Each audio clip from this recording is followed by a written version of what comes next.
আসসালামু আলাইকুম ওয়া রাহমাতুল্লাহ। নাহমাদুহু ওয়া নুসাল্লি আলা সাইয়্যিদিল কারীম। আম্মা বাদ। আউযু বিল্লাহি মিনাশ শাইতানির রাজিম। বিসমিল্লাহির রহমানির রহিম। ইসলাম দেশ মানবতার অত্যন্ত প্রহরী ইসলামী ছাত্র আন্দোলন বাংলাদেশ সাদুল্লাপুর থানা কর্তৃক আয়োজিত আজকের থানা সম্মেলনে উপস্থিত সহযোদ্ধা সভাপতি। আজকের প্রোগ্রামের প্রধান অতিথি গাইবান্ধা জেলার আমার ছাত্র জনতার বরিষ্ঠ কণ্ঠস্বর ইসলামী ছাত্র আন্দোলন বাংলাদেশ গাইবান্ধা জেলার সংগ্রামী সভাপতি ভাই মোহাম্মদ শাহাজুদ্দিন রিয়াজ সহ উপস্থিত আগামী দিনের সামনের ভবিষ্যৎ ইউনিয়ন এবং থানার ছাত্র ভাইয়েরা, আপনাদের সবাইকে জানাচ্ছি ইসলামী ছাত্র আন্দোলন বাংলাদেশ ৩৩তম প্রতিষ্ঠা বার্ষিকীর শুভেচ্ছা।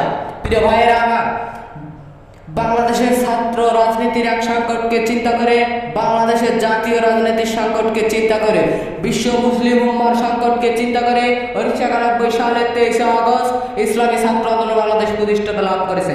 ইসলামী ছাত্র আন্দোলন প্রতিষ্ঠার পর থেকে আমরা এদেশে হাজার হাজার লক্ষ লক্ষ ছাত্র তৈরি করতে সক্ষম হয়েছি, যাদের হাতে আগামীর বাংলাদেশ নিরাপদে থাকবে, যাদের হাতে এই মাটি নিরাপদে থাকবে, যাদের হাতে বাংলাদেশের জনপদ নিরাপদে থাকবে, যারা বাংলাদেশের নেতৃত্ব প্রদান করলে বাংলাদেশের একটা টাকা চুরি হবে না, একটা টাকা দুর্নীতি হবে না, একটা টাকা ডাকাতি হবে না ইনশাআল্লাহ। প্রিয় বন্ধুরা আমার, সততার পরিবর্তিতে আমরা দেখেছি ছাত্র রাজনীতির নামে দেশে যা হয়েছে, যা হচ্ছে তা ভাষায় প্রকাশ করার মতো নয়। আমরা সর্বশেষ দেখলাম বাংলাদেশের সর্বোচ্চ বিদ্যাপীঠ বুয়েটের শহীদ আবরারকে যারা পিটিয়ে হত্যা করেছে, তারাও কিন্তু কোনো না কোনো ছাত্র সংগঠনের নেতাকর্মী ছিল। প্রিয় বন্ধুরা আমার, যারা যাকে পিটিয়ে হত্যা করেছে সে বাংলাদেশের সর্বোচ্চ মেধাবী স্টুডেন্ট, যারা পিটিয়ে হত্যা করেছে তারা বাংলাদেশের সর্বোচ্চ মেধাবী স্টুডেন্ট।